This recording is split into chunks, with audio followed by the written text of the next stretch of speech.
they read children's books, right? Like with the illustrations and the words, the text. And it's like about 1,000 words, 2,500 words tops, and they learn a lot about history that way. So I went to take my daughter and son to find a book on Haitian history that would fit them.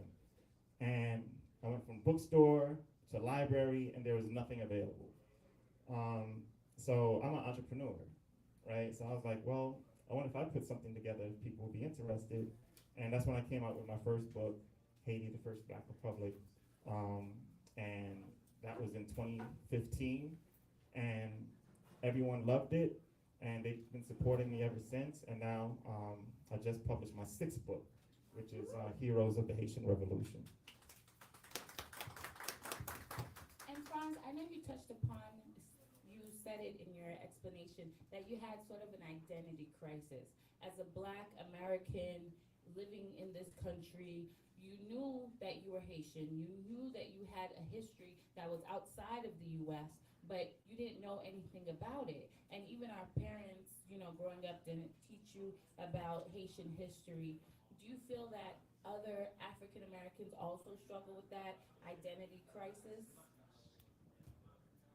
Um, in certain ways, yeah, because if you grow up in the school system here, and most of us gone through public school, if you don't make an extra effort to go find the information outside of the schools, the education system, then you're gonna think you were born a slave, right? There's no intense history prior to, your history as your parents, or your grandparents, and whoever were enslaved, right? And that's where you come from. So unless you really connect, try to connect outside of that, then you could possibly believe that, right? And that could cause an identity crisis that you don't even know you have, right? So that's why bookstores like Sankofa, Black-owned bookstores, and Black publishers, and we're all trying to do the work to free our minds, right? And the best way to do that is through teaching each other, finding out information, and sharing that information, right? Not just keeping that information, that knowledge to yourself, right? Just sharing it with as many people as possible. So me growing up with an identity crisis was only because I didn't know. But now that I know, then it's like, okay, it's like the Matrix. You're trying to, wake up everybody and let them know, like, no, this is not who you are. This is who you are. And I would say not even just for African Americans, but for all Black people that live in this country, this United States is not the beginning of our history. We have history that runs to Africa, that runs to Jamaica, that runs to different parts of the world, but yet in history books, what we learn in school literally starts from the day we got on this land, the day we landed on this continent. And our history is so much more than that, so much richer than that, so much more proud than that. But it's not displayed. And I know you put together the First Republic, Haiti, the First Republic book, and that's sort of a synopsis of the Haitian Revolution. Do you feel that this will have a positive impact, not just on Haitians, but also others, Black, African Americans, other people of different racial descents? That was my goal, right? My goal was because I'm Haitian American, right? I was born here, and like I said, I had that kind of like, trying to not sure who I was, so I kind of assimilated more into African American culture, right? But once I kind of like discovered the Haitian Revolution and fell in love with it and started researching and reading and trying to get as much information as I could about it, I wanted to be able to put it in a format that kids would understand, like everyone would understand, right? I was really writing it for Americans so that they could understand more about Haiti, right? And what I realized was, yeah, they didn't know about it. So, and it was perfect. There are many books that you can get right here in this bookstore about the Haitian Revolution. You have C.L.R. James, you have a lot of different, Laurent Dubois, But those are like, you can't hand somebody a 400-page book and like, yo, and be excited and, yo, you gotta read this, right? It's like, okay, when I get to it, it's 400 pages, it might be cool, I don't know, but that's an investment. If you put it in like a little, like, consumable information, like consumable package, where it's like, oh, okay, this is a book with pictures in it, I could read it in 10 minutes and find out something that I never knew, right? So I wanted to package it that way. And people were looking for that information. I wasn't the only one looking for that. A lot of other people were looking for that. So yeah, and it was really to educate other people that were not Haitian about Haitian history and culture. But what I realized on the journey was that this information was not even available in Haitian communities and in Haiti. And they were looking for that information as well, because a lot of their education system they don't control, right? So, it was embraced by both sides, which I'm happy for. But my main target was to educate Americans and other cultures and other ethnicities about Haiti and why we're proud to be Haitian. So you mentioned that the book is truncated, like it's the Haitian Revolution, the first edition is truncated, so it's in English, it's easy to read for Americans, anybody that can speak English, but also small enough that they can read it quickly, learn the knowledge, learn the basis, but then you developed even more books and published more books after the fact that delve deeper into Haitian history and the figures of the Haitian Revolution. Can you speak broadly upon that? It's hard to speak broadly, right? Because it's so many different people in Haitian history that everyone could be proud of. I mean, just think of this accomplishment. You have this enslaved colony of Africans, and every colony had enslaved Africans on it around Cuba, Jamaica, U.S., everywhere. So now you have this one slave revolt. There were slave revolts happening everywhere, but now this one started to take root, and I'm happy that this is actually what a lot of people consider ground zero of the Haitian Revolution. This is a painting of Boukman and Cecile Fatima. Boukman was enslaved in Jamaica, and he was brought over to Saint-Domingue, which was the colony name for Haiti before they claimed independence. And it was him and her, Cecile Fatima, that had the ceremony that birthed, and the ceremony is called the Bois Caïma ceremony. And that's where the birth of Haitian independence took place. That was August 14th, 1791. And then a week later, all the plantations rose up and started revolting. So it started here and it ended in 1804. So, and during that time period, they defeated French armies, Spanish armies, and British armies in that 13 years before they claimed independence, right? So there might be a reason why they don't want us to know these stories, right? So if you know that type of information, and you know a lot of other people don't know that information, then it's your job to share it, right? So that's exactly what I try to do. It's a huge accomplishment. You have names like, already mentioned here, Toussaint Louverture, Jean-Jacques Dessalines, Henry Christophe, Alexander Pétion, Boukman, Mackendal. These are the people that brought us independence. How come we all don't know their names? Not just Haitians, everyone. So it's like, okay, I'll write a book about it. So as you mentioned, you know, these are figures that started the Haitian Revolution and that started basically were the beacon of hope for other slave nations across the world.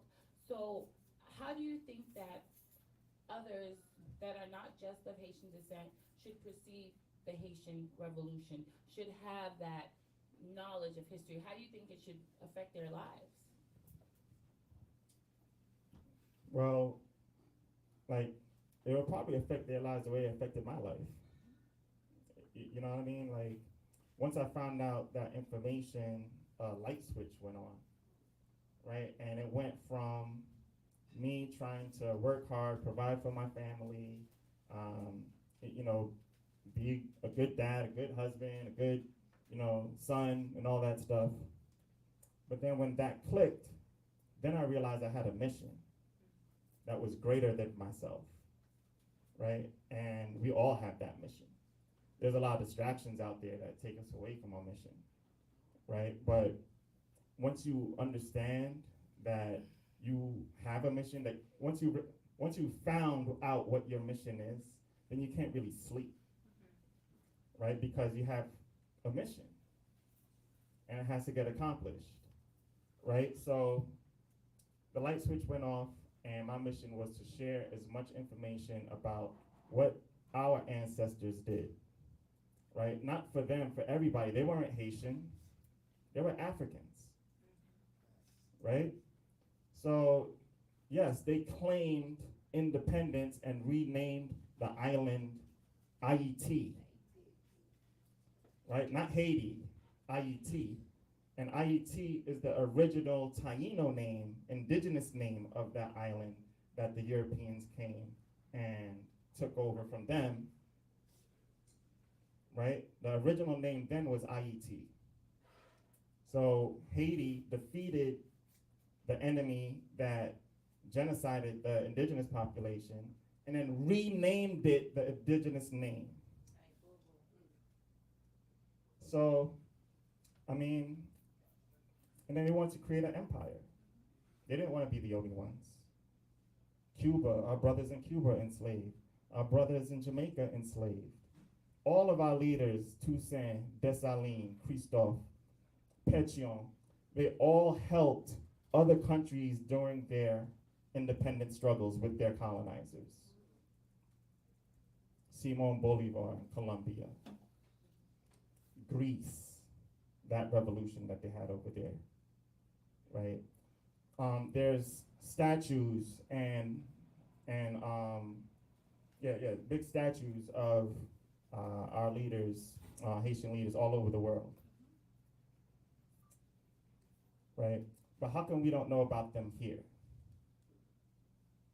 You know what I mean? So it's just information. Once you find out your information and then you realize what your mission is and you can't sleep until it's accomplished, then you just have to keep going forward and just share the information as much as possible. I know you touched upon it quickly, but the empire of Haiti, because we were an empire. We had an emperor, we had, a cabinet of associates, lieutenants. We were an empire, and we assisted countries in South America with their independence. Even African American slaves, we offered liberty to them, we offered land to them, we offered them the chance of freedom, the chance to start a new life if they come to Haiti. And yes, we were called Haiti, but we didn't stop there. We invited everybody. We invited people that once you step foot on the island, you are a Haitian. You are a free person living in this country that should be afforded all the liberties as everybody else across the world. So we have had such an impact as Haitians, not only to Haiti, but around the world, to the revolution itself. Like you said, Haiti was the first revolution. So thinking back on the time when you didn't know about the Haitian Revolution and the time that you know now, I know you said, the light switch came on, but what has changed? Like, has that ignited a spark in you? Has that ignited a fire in you? Yes, to share the story, but just from your own dignity itself, just from your own self-identity and pride itself, how has that affected you? Well, when you're excited about something, you're gonna share it, right? If you're excited about a new restaurant that opened up, you went there, the food was good, you had a great experience. First thing you're just gonna go is on Facebook, right, or Instagram or whatever social media, and you're gonna try to tell as many people about this information as possible. that's pretty much what I did, right? Found out this information and I started sharing it with the hopes that it would wake them up too. It's like, oh, not even just wake them up. It's like, oh, I didn't know that, right? Oh, I bought this for my kid. I read it. I was like, oh, I didn't know that. I didn't know this person. I didn't know who Tantoya is. Tantoya is a Haitian revolutionary woman who was captured in Africa. Before she was captured, she was a general in the army of Dahomey. She was captured in a battle in Africa, brought over to Saint Domingue, right, the colonial name of Haiti. And while she was there, she met someone that was giving birth to a baby, helped deliver the baby, and the mother died. She took the baby. Before the mother died, the mother said, I want him to know freedom. Took the baby back to the plantation, rose the baby up in the plantation, training the baby, teaching the baby, and guess what? That baby ends up being Emperor Jean-Jacques Dessalines. Y'all saw The Woman King? So these are real stories that we don't know. These are our ancestors.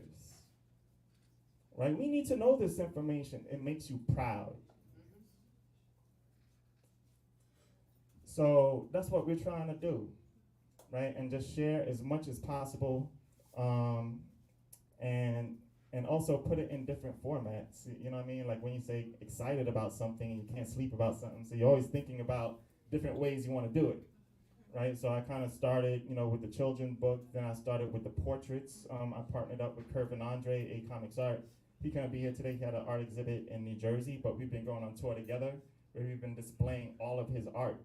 And the new book, Heroes of the Haitian Revolution, has portraits of 13 heroes of the Haitian Revolution, and I wrote a story about them, right? So you can read the whole book in like 15 minutes, but you learn about 13 revolutionaries from Haiti that you didn't know about, right? So we got one for the heroes, and we got one for the sheroes. You see her shirt, right? So actually the sheroes came out first because the story that I just told you about Tantoya, how you not put her first and on the cover. So yeah, we're just trying to share, and Kervin and I got big ideas of what we're gonna do next. Graphic novels and just different ways that people could consume the information. So like you said, these books are actually bridging the gap between our African history, our Haitian history, our American history. It bridges that gap because Tantoya being a Dahomey warrior, that was in Africa. And then she had a whole life in Haiti, and her tutor, I guess you could say her adopted son, actually is the one that is now the emperor, or was the emperor of Haiti, and basically affected the whole entire world. So that's that gap that's being bridged. So I know you have the book Haiti, the First Republic, and then you came out, First Black Republic, then you came out with the book Makandao, second, Boukman is third, and as he said, this is Boukman and Cecile Fatima. Then you came out with Shiros, and then the latest book is Heroes. So we have all the books here in the collection. In the back, if you guys want to purchase, please purchase, share. I cannot stress that enough because, as he said, who's going to tell our history if we don't tell it? Who's going to share our history if we don't share it? So we need to take responsibility and really get this out there because it's not taught in schools, it's not taught to our children. So we need to be responsible for the stories that our children are reading and how our children are being raised. We have control of that. So if we have the knowledge, we can pass it on to them, and that's the only way that our story will really be told. Our history will really be told. I remember Kervin Andre actually mentioned something in one of the past events that we had. He said, you cannot learn history from your oppressor. They have statues of, George Washington, they have statues of Thomas Jefferson, but they don't have statues of the black soldiers that fought in the American Revolution. But across the world, we have statues in Ghana that, you know, actually pay tribute to the Haitians that fought in the Haitian Revolution. We have statues in South America. We have statues all over that actually pay tribute and homage to our history that we don't see here. So this is an opportunity for us to learn more about it and share the story and tell and tell and tell so that our children, the future generations growing up, will actually have that knowledge and it will literally shape their future. If you are living in an oppressive society that never has made you feel proud, that has never made you feel happy, has literally stunted your security and your self-esteem, how are you going to be prosperous? How are you going to be your best self? You can't. So knowing your history, regardless of Haitian history, Jamaican history, different countries in the world, African history, this is how we empower ourselves. This is how we take our power back. So, like he said, we have books. Like I said, we have books in the back, but you have other platforms, other things that are coming down the works for Thoroughbred Books. I know you touched upon different graphics, different YouTube videos. Is there anything else that you want to share? Let's see. There's definitely a lot ahead for Thoroughbred Books. I have a wild imagination, right? So it's fun tapping into my creative side of how to share the information with as many people as possible. So just putting it in different styles, but I also have my own style. I don't like to conform to anyone's mold. You know, like just because, this is part why I started my independent publishing company because something was going on, like the margins. It's like, why do you have to have margins like that? Like, why did the page have to have numbers? So it was so confining that I just came out with my own style, right? So, and people, if they appreciate the work, then people don't want to conform to any style either, or to any margins. I mean, just as long as they get the information, right? If I could read it and I could see it, then give it to me, right? So I'm coming up with different styles of sharing the information. Kervin and I had a great meeting on Saturday, and Thursday.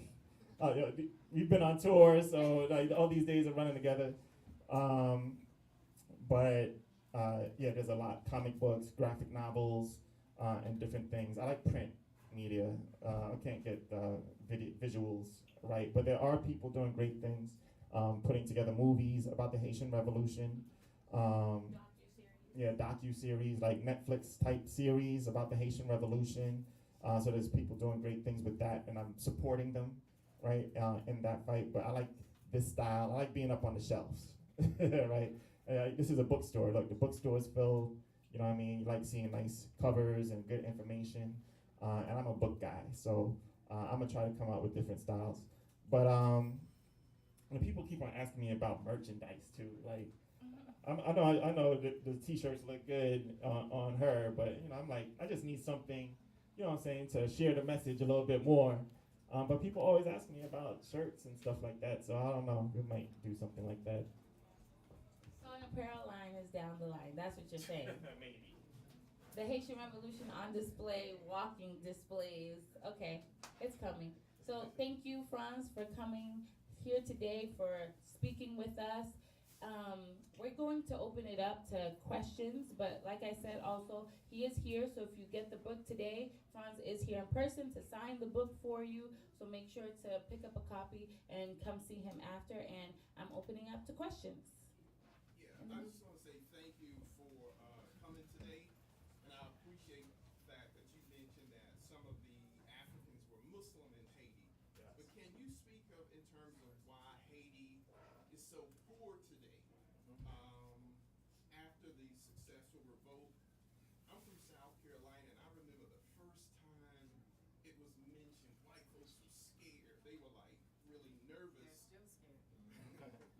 Talking about this particular event and the Stonewall Rebellion. So could you just speak about why is Haiti so poor, you know, in terms of paying reparations to France. Yes. What happened to Aristide?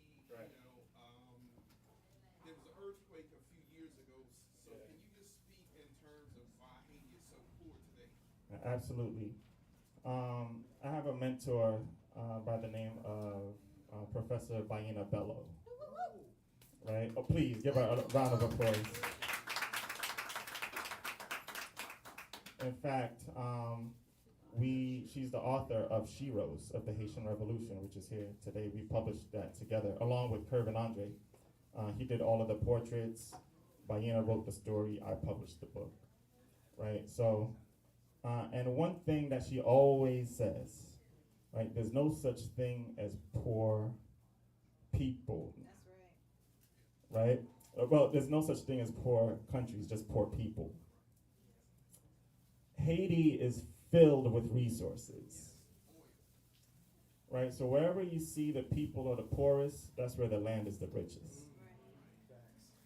Right? So, but to go back into the history of why Haiti is just poor, or the people of Haiti are poor.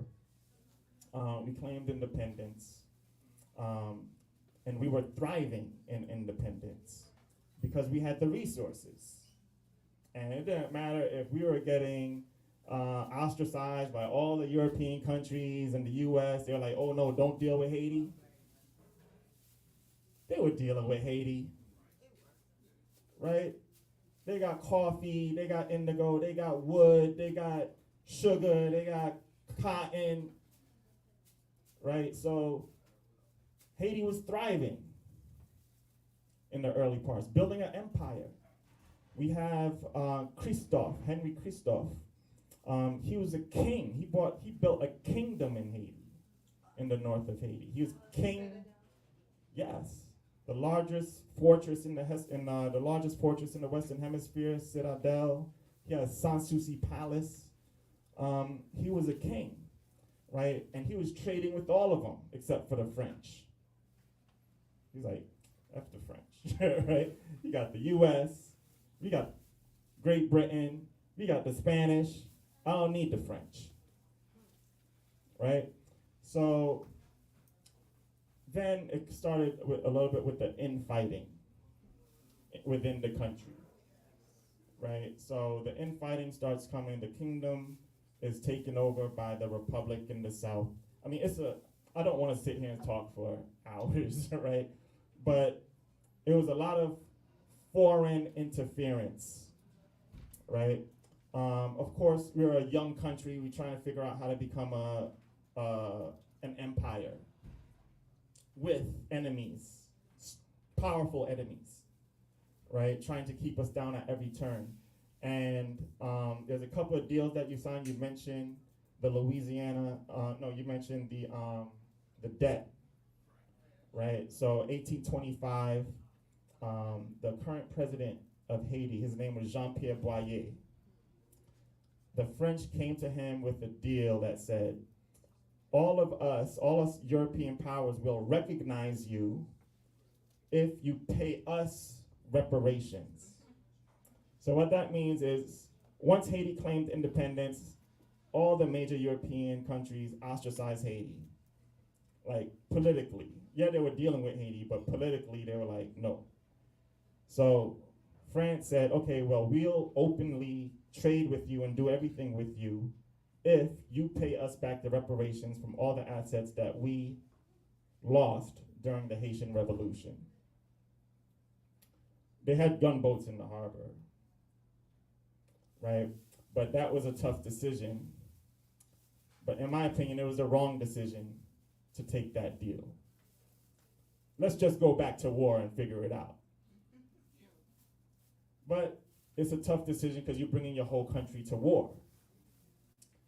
But it probably, hindsight being 2020, because that debt was $190 million. In today's currency, it would be like a $22 billion debt. That's in 1825, right? So they took the debt. Now, they took loans because they didn't have the money to pay the debt. So they took the loan from French banks at enormous interest rates, And then now you're taking half of the country's output, right? And then as soon as they miss a payment, you got gunboats in the harbor. So, and then another thing happened in 1914 where the U.S. confiscated Haiti's gold reserve. So they confiscated Haiti's gold reserve. The U.S., now the country is in chaos. So now the U.S. says, okay, 1950, we're going to go in. And it's too much chaos going on in here. The chaos that they caused. Right? So gives them, so they occupy Haiti for 19 years, 1915 to 1934. Right? And then they made sure that those debts were being paid. Right? So, because they take control of all the Haitian banks and all the taxes and everything in the country. So it's just a long line of outside interference in Haiti. And Haiti being a rich country, the soil is rich and there's natural resources beyond your wildest imaginations in there, right, that they are trying to get. Right? But in order to do that, they have to keep the people poor and fighting and all that stuff so that you could, you know what I'm saying, look the other way. And I want to touch upon also as far as the earthquake. So with Haiti, as it's positioned, the island of Hispaniola is so full of natural resources because it lies upon two tectonic plates. And that's why we keep getting, earthquakes that are literally devastating to the country, and we have to keep rebuilding because of where Haiti is lying on the tectonic plates. And then being in the Caribbean, the hurricanes that the country suffers, that other neighboring countries suffer. So we always have to keep rebuilding from that. And it's just made, now with social media, with public media, now it's out there. Now they're saying, oh, well, this country crumbled. This country was devastated. We've been doing this for centuries and still being able to rebuild and rebuild, but now it's being publicized. Yes. Yes. So Haiti, I understand, is the first island to become independent, and the main reason for that was through voodoo, but the proper term is voodoo, I believe. So we were taught in the West that voodoo is wrong and it's of evil. So I was wondering, what do you think of voodoo or voodoo, and would you think that the black community should take on voodoo? Thank you for the question. Of course, they're going to make us look away from voodoo. Demonize our religion, because that- African religion. Absolutely. Because that's what we use to beat them. Don't do that. So, and then they teach you what voodoo is. Black magic. Right? And they put these on the loudspeakers so everyone could be like, oh, that's bad. When that's what we use to defeat them and free ourselves. Right? So that's what I think. And then voodoo, to me, is spirituality. It's not religion. It's spirituality. It's already in us. Tapping into your inner strength. Right? So, I'm in touch with my ancestors. I mean, they touched me. That's why I'm doing all this. You know what I'm saying? Like, they're in me. All of them. Right? One day it could be Dessalines. One day it could be Makandal. One day it could be Boukman. One day it could be Toussaint. One day it could be Maijan, Tantoya, Sanit Belair, working through me. So, but you gotta know, you know what I mean? Like, you have to know that you have that inner power, or else it's just dormant inside of you. right? So if you could find a way to tap in to that spirituality, then it gives you vision, right? So yeah, it's spirituality. I don't need anybody to tell me what's wrong and right. I already know. I know that's wrong. I know that's right. So why I gotta go someone tell me what's wrong and right? Right? I already know. We already have this information inside of us. Right? So, and that's what our ancestors did.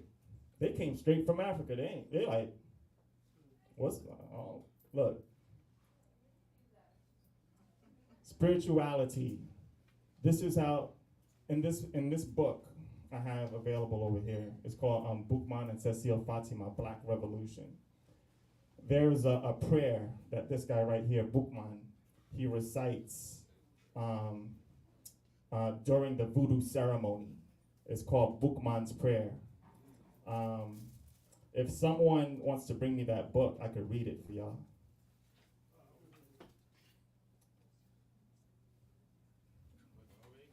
So I thought it was important enough to publish, and I used to know it by heart, but I published this book in 2018, so I might be a little rusty. And I just want to touch upon your response. People fear what they don't understand, and they spread that fear. They spread that message. So the colonizers, they didn't know what our religion was. They didn't understand it. They wanted us to, worship the Christian God, worship the white God, even though Jesus himself wasn't of pale skin. So they basically formed what they wanted to teach us, what they wanted us to believe. They tried to strip us of our African connection, our African history when they enslaved and colonized us. Literally the word colonize, stripping you of yourself. So anything that they could do to control us, to say this is wrong, you shouldn't do this, they were gonna do. So, we can't just make an opinion about voodoo on our own and say, oh no, that's bad. We don't know it, we don't understand it, and those that do know it and understand it and that practice it, that's also their free right.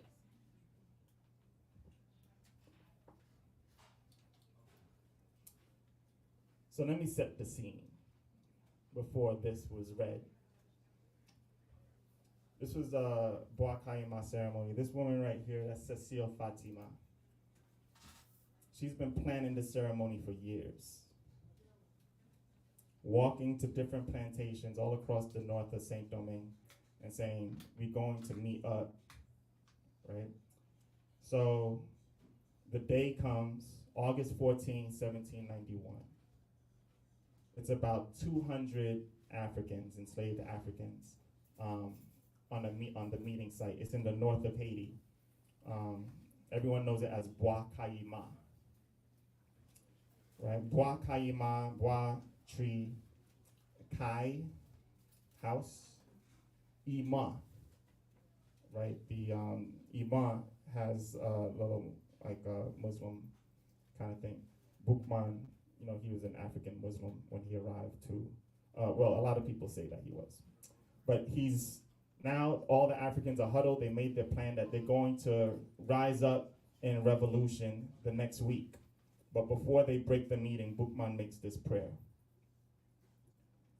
The God who created the earth, who created the sun that gives us light, the God who holds up the ocean, who makes the thunder roar, our God who has ears to hear, you who are hidden in the clouds, who watch us from where you are. You see all that the white has made us suffer? The white man's God asked him to commit crimes, but the God within us wants to do good. Our God, who is so good, so just, he orders us to avenge our wrongs. It's he who will direct our arms and bring us the victory. It's he who will assist us. Throw away the image of the white man's God who is so pitiless, and listen to the voice of liberty that sings in all our hearts. That's Boukman's prayer. And then after that, they won their independence. What did he tell them to do? Throw away the image of their God and listen to what's inside of your heart. You know it's wrong what they're doing to you. So, you know, it's just when you talk about voodoo, the first thing I think about is spirituality and my ancestors. And I know it protects me, and I know my ancestors walk with me. So there's no way I could go away from that. So we have a question in Yeah, the black and white? I don't have a question. I have a comment, brother. I want to thank you for these books. I haven't read any of your books yet, but after coming today, I did VIP this this event. I am very, as I was saying earlier, when I was in Harlem one time on one of my travels, I ran across the 1804 revolution, and brother, I literally took off of work for 1 week and watched this DVD over and over, and I'm serious, right? And after I finished, and I try to analyze it from all different angles, and as far as like Pan-Africanism is concerned, what other people have done this, how do we do this, what can I learn from it? I mean, it was just, words cannot even explain what this DVD did do for me. And then as far as the Vodun is concerned, as a little child, of course, growing up under a colonized educational system, it led me to, it educated me on what Vodun is, not what they taught me as a little child it was. So that was a turning point for me. And in closing, I just want to say that I may never see you again, but I'm joining with you in getting the word in terms of what Haiti is about to other people of color on the planet. Thank you, thank you. Please. Thank you. Thank you. We all in it together. If we don't share it, we can't expect anyone else to do it, man. We're all in this together. We gotta share as much information with us as possible. So, is there another question? My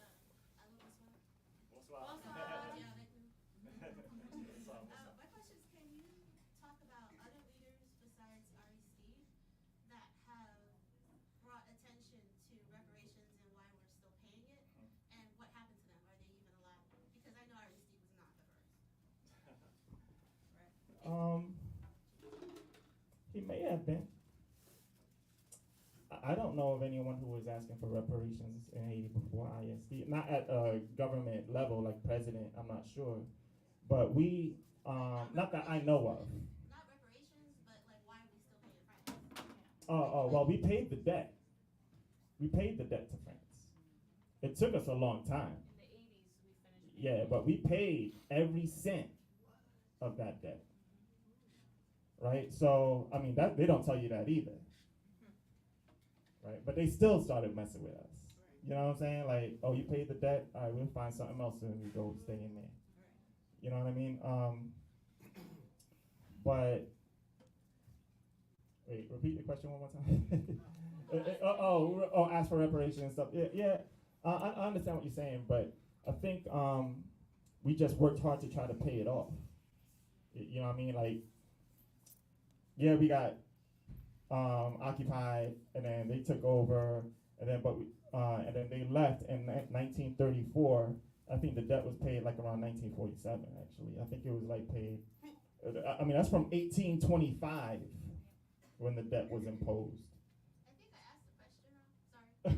Okay. I mean more in terms of, like I was born in 78, and Aristide is the only president that I can really, or Haitian leader that I can think of that was addressing Haiti in relation to the other world and what they have taken and continue to take, and like what they owe us almost. Yeah, and then he disappeared. I understand what you're saying, but it's hard because right before that it was a dictatorship. Yeah, the Duvalier dictatorship, that lasted a long time. That was like 1950 to 1980. Well, some Duvalier did talk about black pride, Yes. but he did not ask about reparations. No. Duvalier did a lot of black pride, right? Like he swept through Haiti, and like when other people had power, and he imposed a lot of black power people in those positions. But as far as dealing with other countries, the other countries enjoyed having a dictator in Haiti, and they supported that dictatorship, right? So, but and prior to that was the it was like we were coming out of like late 1800s. Then you had some like early 1900s, like in that period. It was some chaos, but there was stability there. You know what I mean? Within the country and dealing with other countries at the time. You had all these different types of events, like when the U.S. started becoming powerful and started using steamships. They tried to negotiate with Haiti for coaling stations in the north of Haiti, like Mont Saint Nicolas. And there were some standoffs in that story, including like Frederick Douglass was involved in that story. But I think people like the Haitians, they would just wanted to be left alone, right? Like, just leave us alone, right? Let us run our own thing. But the other powers just understood how rich Haiti was, and they just couldn't leave Haiti alone, right? And of course, they never forgot what happened in 1804. Yes. I got a question. I've been to Haiti twice, and I had a really wonderful time. And I didn't really know a lot about the history before I first went. I did like a crash course, internet. Just some books I read, but I didn't know a lot about Haiti. And but now when I got over there, I was in Pétionville, and I went to a Goat Island or something like that. It was an island, and Bill Clinton had been there. I'd seen pictures of An island off the coast of Haiti. yeah. You went to Gonave? There's Tortuga, there's And Tortue? Gonave.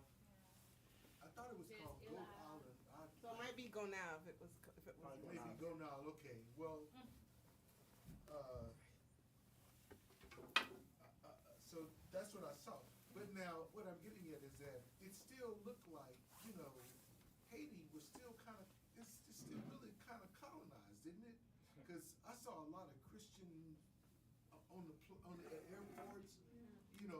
I guess they're missionaries. I mean, in the airport, mostly foreigners. Yeah. And I went, to some of these. There was a hotel on the top of a mountain, or flat, and you could look out over Port-au-Prince. I don't, I'm just saying. And then you saw how the neighborhoods, like like you had one group that was rich, and then the other were poor, and the ones that were rich were like the French, what are they, mulattoes, or the descendants of the president. He was a singer.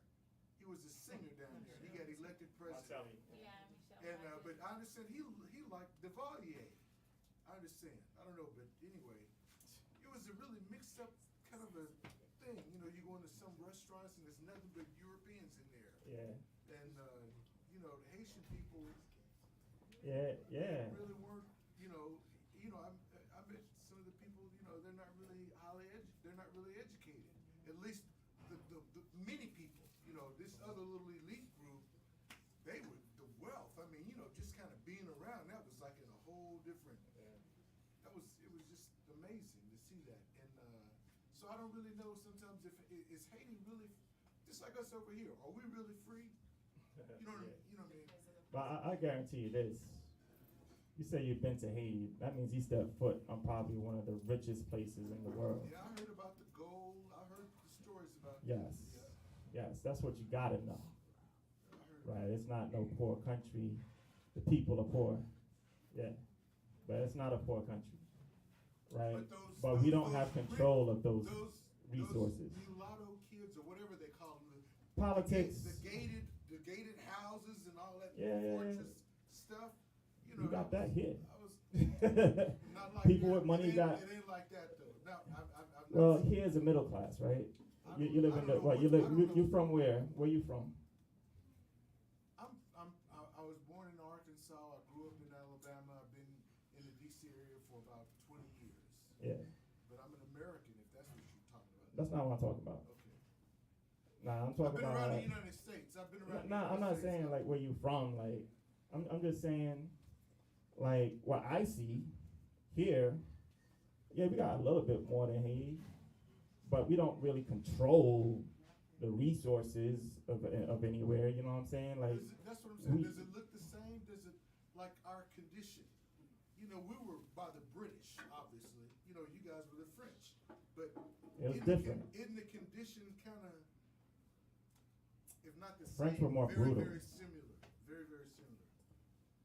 You see, there's absolutely no way that we could have assimilated with our oppressors in Haiti. The sheer torture of being enslaved in Saint Domingue. I mean, it was the worst type of slavery that was being practiced, right? So as far as mutilations, as far as working the enslaved Africans to death, and because it was cheaper to get more Africans from Africa. So I don't gotta take care of them. I could just work them to death and get some more, right? That was the mentality. I'm not too familiar with slavery in here, but I feel like it was different, right? Mentality, yes, like we're enslaved, blah, blah, blah, but they were killing us, like we were dying off. So we came together and we were like, enough is enough already. And then we was like, freedom or death, right? And that was how we were able to free ourselves. So, because it was like, we can't live like this anymore. You guys had a much better understanding of your history than we There was no we history do too. there, right? Like, that we started the history. Yeah, but I'm saying you had more influx of ships. from Africans, Africa yes. than we did up here. Exactly, You know, yeah, we yeah. don't know nothing hardly about it. Okay, yes, ma'am. To follow up on what my fellow attender to my left is saying, I wanted to maybe unpack a little bit of the comments further and highlight that within the West Indies, within the Caribbean, Haiti, there are and there were a lot of socioeconomic disparities that existed, exist, and will probably continue to exist. And those are replicated in some format here in America, and we see them. So the example of a gated community, I think, is an optical acknowledgement of that disparity, but it happens here all the time. If you look at Union Station versus the Capitol, you see it in our very backyard. And there's really no qualitative distinction between the have-nots here and the have-nots worldwide. Right.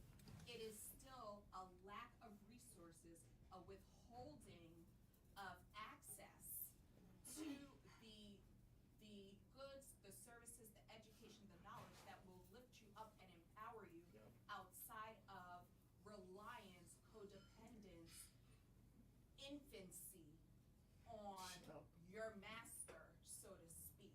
That's the first distinction that I would want to kind of clarify and put squarely on the table. It doesn't, yes, the socioeconomic has its racial overtones, but as someone who comes from a mulatto heritage, I don't see my skin color as mulatto as me having half. My parents still had to leave my sister and I behind. We were still, I'm an anchor baby. My sister was not. She had to become naturalized. So the characterizations by color, I think, don't have the same resonance within the West Indies, in part because we are majority people of color in countries run by people of color. And I think that is a very powerful distinction that we have a proud history and legacy of. We have, throughout the West Indies, throughout the Caribbean, the independent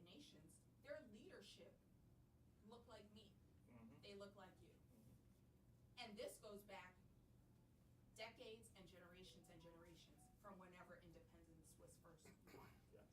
And so I think that's another thing. When you look at America, the government structure is becoming more like the everyday person you see. But I think the mentality I always had growing up here was color could never stop me because I came from a majority culture that looked like me. And so the have and have nots, there's nothing I can't have. I'm gonna get what I want. And I dare someone to try to stop me. Early. So that was always my mindset in whatever environment I was in. Whether it was an environment that was, I'm the only chocolate chip. Mhm. Whether it was the environment where I'm surrounded by mixed company, or it's the environment where everyone's chocolate, but nobody, speaks multiple languages in their home. Right.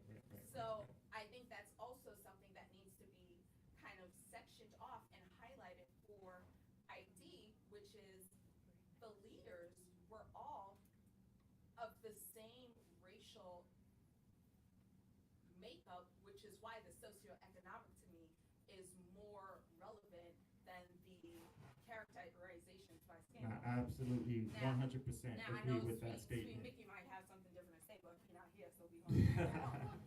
Nah. Let me stop you right there, Mhm. because you said, but you said it perfectly. You don't guys, you dropped the mic. So, nah, and I agree with you. I absolutely agree with you. That's the frame of mind of Fred Hampton, right? That's what he was fighting for, right? It wasn't color, right? It was the oppressed. We all oppressed. Let's get together, right, and fight the structure. So, not absolutely 100%. All right, there was Hello, friends. It's an absolute honor to be part of the generation of Haitian Americans who get to share our rich history with folks beyond our families. And I think it's utterly tragic that you had all of this rich heritage inside of you, and it's not until nearly your 40s that those ancestors were like, it's mission time. So I'm so proud of you that you're taking it up and you're doing it in this way. So my question is, it goes back to your opening comments about the identity crisis. So for those of us who don't know, can you explain why in our childhood it sucked to be Haitian? So if you could just clarify. Yeah, I can clarify for sure. This was the 80s, right? 1980s. All right, so I was young. I mean, I was just growing up, just a little kid running around. You know what I'm saying? Just like born in Brooklyn, New York. Flatbush. So that's where I was raised, in the streets over there, right? With everybody. And one thing I loved about New York was it's everybody. You got white, you got the Puerto Ricans, you got the Jews, you got blacks, it's a melting pot, right? But then, like, when you just section off, like, okay, now you're in the black community, then, then you start to be a little bit different among the black community, right? Which is divide and conquer anyway, right? But, so, okay, I'm Haitian. It's like, wait, why is your name like that? Right? Oh, you Haitian? Oh, okay. So I just saw in the news that AIDS came from Haiti. What? Oh yeah, there's boat people. I just saw, this, that, and the other, and then all the other, things that do I have to get into the names? HBO, Haitian body odor, and wild Haitian. Terrible, right? And this is being repeated probably in homes. This is what they see on the news, on TV, on the news. This is the lies that they're spreading about Haiti. Right? So, okay. So you growing up in Brooklyn, New York, and you Haitian, you gotta fight your way out. And you don't even really know why. Because I don't understand. I'm 8 years old, 10 years old. Like, I don't watch the news. You know what I mean? So automatically you start, okay, it sucks to be Haitian. Let me adapt to this culture a little bit more, which is African American culture, right? And I didn't know I had an identity crisis. I just knew that it sucked to be Haitian. I was like, okay, let me go over here. Now going back and thinking about it, I'm like, yeah, I had an identity crisis, right? And it wasn't until, like this young lady said, that it's not until much later in life that you realize how powerful you are. And the reason why you're powerful is because you're Haitian. I missed so many opportunities to educate. All the people that made fun of me because I was Haitian, that was an opportunity to let them know about Jean-Jacques Dessalines. That was an opportunity to let them know about Toussaint Louverture, Tantoya, Mai Jean, first independent black nation, beat 3 European armies, defeated Napoleon, built an empire. That's what it means to be Haitian. Right? So, boom, that shut that up right there. But if I don't know, right? So, all of this is probably comes from my overcompensation, right, of trying to rectify the time that I didn't know. And now it's about sharing with as many people as possible.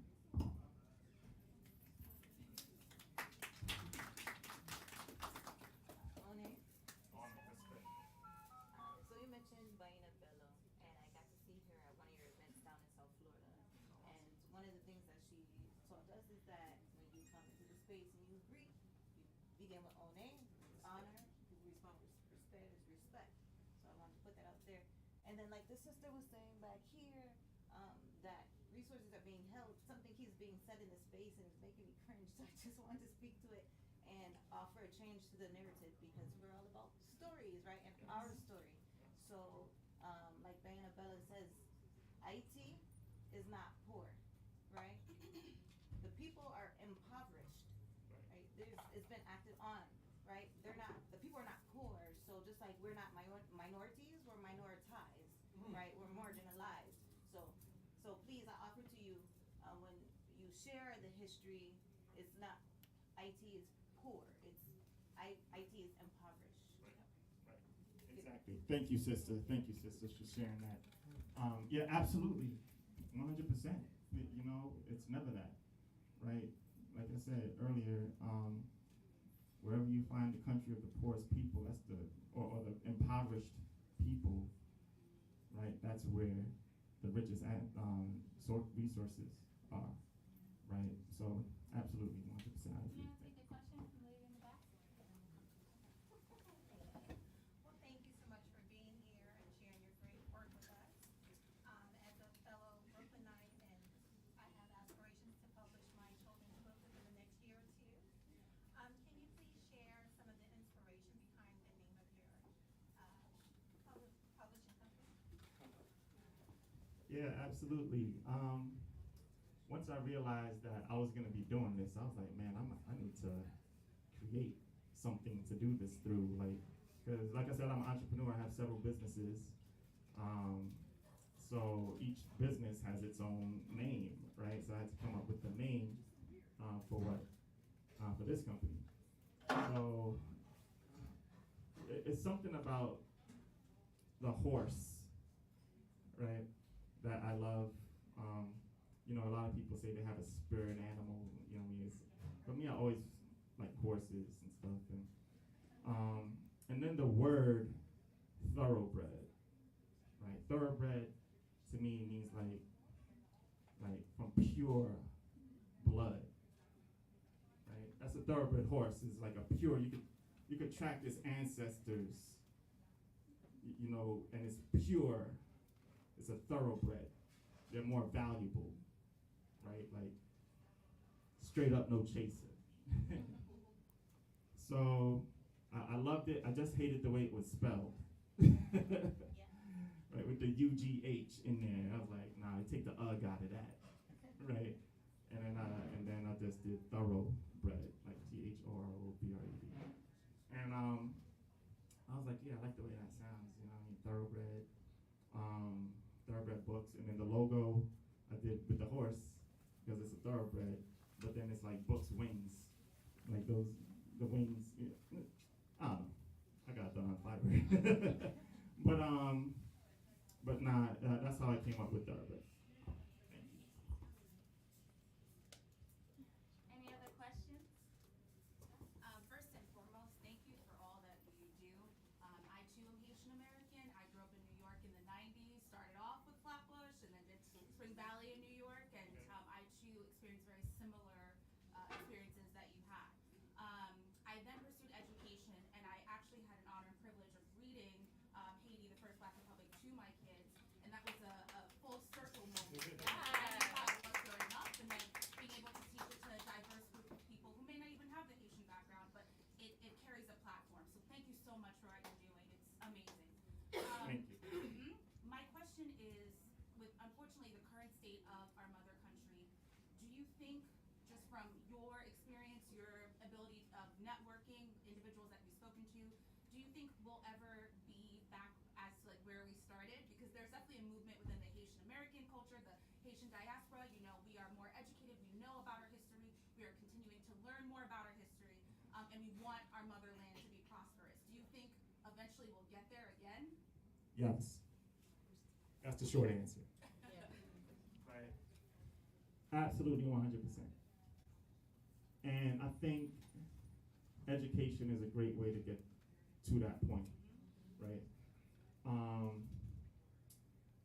And then not only just education, but focus on one particular part of history, I think, for me, right? If I want to be free now, then I gotta go back and figure out what it took to be free then. So that means, because we were free, right? We all don't feel like, there was one point where we weren't all oppressed. First of all, we were born free. And then when we were enslaved, then we freed ourselves from that. So there's precedent, right? Precedent is a little bit far out there. I say, let's talk about Haitian Revolution, 1804, the first independent black nation in the West. So, okay, so let's study that. What did we do? Right? Yes, different times, but we got stuff too. We got money. You know what I mean? And when I say we got money, that means the African American, like how much we spend, our spending power, it's significant. I mean, we beating countries. So I think education and figuring out, okay, what did we do to free ourselves back in 1804? And the question and the answer to me is very simple: unity. That's what we did. We all came together, and we pointed the finger at the person who had their foot on our neck. We all came together and we said, all right, we're gonna unite, and then we're gonna free ourselves. And then guess what? We actualized that it happened. So I think we should study that a little bit more, right? So, but it has to start early. It can't start when you're 40 years old,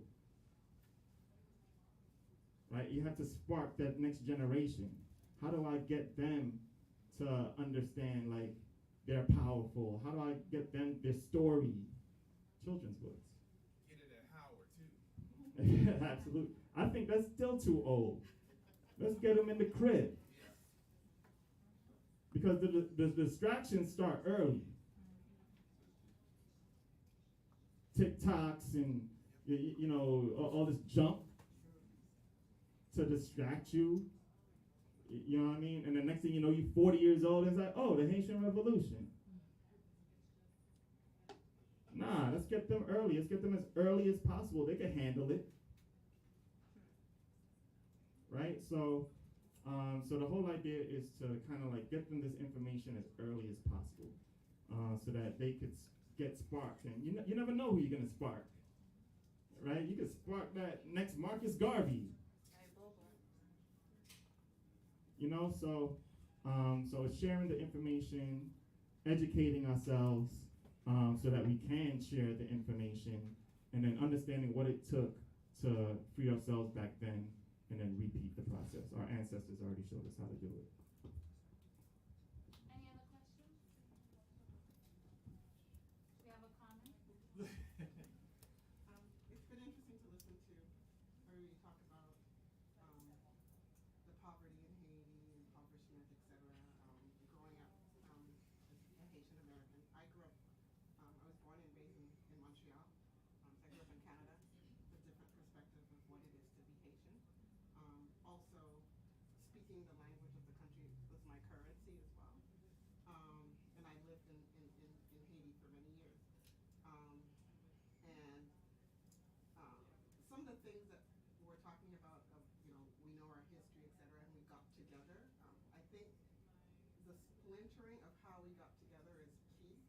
We all had a vision to be free, but what we wanted from the freedom is different. So mulattoes wanted something different. White people who joined the revolution wanted something different, and blacks wanted something different. And that continues to be what goes on in Haiti right now. So that's a big thing. And some of the similarities that we have in all colonial countries is education. So our impoverishment in Haiti is education. We are a people who do not have access to education. People are living day to day to feed themselves. And so the history of poverty, as it is in many countries in the United States, and continues. So I think those are some of the things. If we're going to learn what our future is, and we're going to learn from our past, we have to stop idealizing our past. We do have a revolution. I am very proud of Haiti, but I also see what's going on in Haiti, and it's from the root. It's from the beginning. We were split from the beginning, and if we're going to learn, we're going to have to. And what we need to do is take back our education. I remember being in school, learning a bunch of books, The Heart of Darkness, which was one of the most despicable books I've ever read. And there was a book, that book was based on a movie. If you remember the movie called Apocalypse Now. Throughout that movie, they're killing Vietnamese people. They're killing people, they're killing people, they're killing people. And then towards the middle of the movie, I remember they kill a dog. And I'm in the class, I'm the only black person. There are no other people of color. And the dog, when the dog cries, I remember it. And I love dogs, but I remember people like, oh, the dog. And I was like, they killed thousands of people in front of you, and you cried for the dog. And that, for me, is very important. What they're teaching us in history is who is important. And if we do not learn that we're important, and we're not taught that we're important, and others are not taught we're important, we're fighting an uphill battle. You see what's going on in Florida? Yes. Case in point. So that was my one part. Sorry. Thank you very much. Thank you guys, everyone, for coming. Thank you for hearing us talk about thoroughbred books. My advice, what I encourage, buy, share, tell.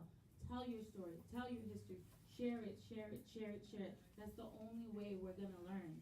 They're not teaching us this in school. We have to teach ourselves and the future generations to come. So thank you all for coming. You can purchase the books in the back, and Franz is here to sign them for you personally. Thank you so much.